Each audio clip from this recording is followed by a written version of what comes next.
அண்மை செய்தியை பார்த்து வருகிறோம். இங்கிலாந்துக்கு எதிரான கடைசி டெஸ்ட் போட்டியில் இந்திய அணி த்ரில் வெற்றி பெற்றிருக்கிறது. 5 போட்டிகள் கொண்ட டெஸ்ட் தொடரில் 2-2 என்ற கணக்கில் டிராவில் முடிந்த நிலையில் இந்திய அணி தற்போது த்ரில் வெற்றி பெற்றிருக்கிறது. அது தொடர்பான அண்மை செய்தியை தற்போது பார்த்து வருகிறோம்.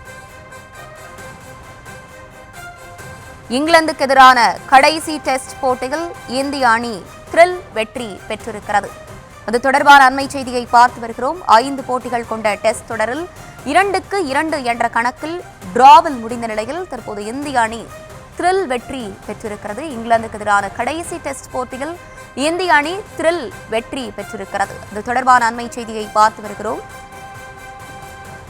கூடுதல் விவரங்களோடு இணைகிறார் எமது செய்தியாளர் மதியழகன். மதியழகன், வணக்கம். இங்கிலாந்துக்கு எதிரான கடைசி டெஸ்ட் போட்டியில் இந்திய அணி த்ரில் வெற்றி பெற்றிருக்கிறது. முழு விவரங்கள் என்ன?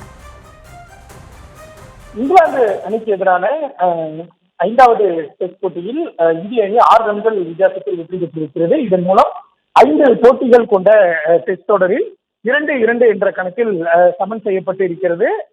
மான்செஸ்டரில் நடைபெற்ற 4வது போட்டி மற்றும் டிராவில் முடிவடைந்த நிலையில் தற்பொழுது 2 அணிகளும் கோப்பையை பகிர்ந்து கொள்ள வேண்டிய ஒரு நிலையானது ஏற்பட்டிருக்கிறது.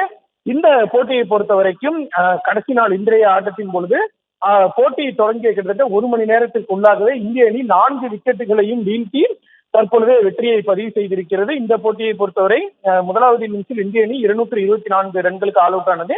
இங்கிலாந்து அணி 247 ரன்களுக்கு ஆல் அவுட் ஆனது. 13 ரன்கள் பின்னிலையுடன் ஆட்டத்தை தொடங்கிய இந்திய அணி 2வது இன்னிங்ஸில் 396 ரன்கள் எடுத்திருந்த நிலையில் தற்பொழுது இங்கிலாந்து அணி 367 ரன்களுக்கு ஆட்டமிழந்து இதன் மூலம் 6 ரன்கள் வித்தியாசத்தில் இந்திய அணி வெற்றி பெற்று இருக்கிறது. இந்திய அணி சார்பில் அதிகபட்சமாக முகமது சிராஜ் 5 விக்கெட்டுகளையும், பிரசித் கிருஷ்ணா 4 விக்கெட்டுகளையும் வீழ்த்தி இருக்கின்றனர். மூத்த வீரர்கள் இன்றி இங்கிலாந்திற்கு சுற்றுப்பயணம் மேற்கொண்ட இந்திய இளம் அணி தற்பொழுது இந்த தொடரை சமன் செய்திருப்பது இந்திய அணியினுடைய மிக சிறந்த ஒரு தொடர்களில் ஒன்றாக இருக்கிறது. அது மட்டும் இல்லாமல் முக்கிய வேகப்பந்து வீச்சாளரான பும்ரா இல்லாத நிலை இந்த போட்டியில் வெற்றி பெற்றிருப்பது மற்றும் ஒரு சிறப்பம்சமாக இருக்கிறது.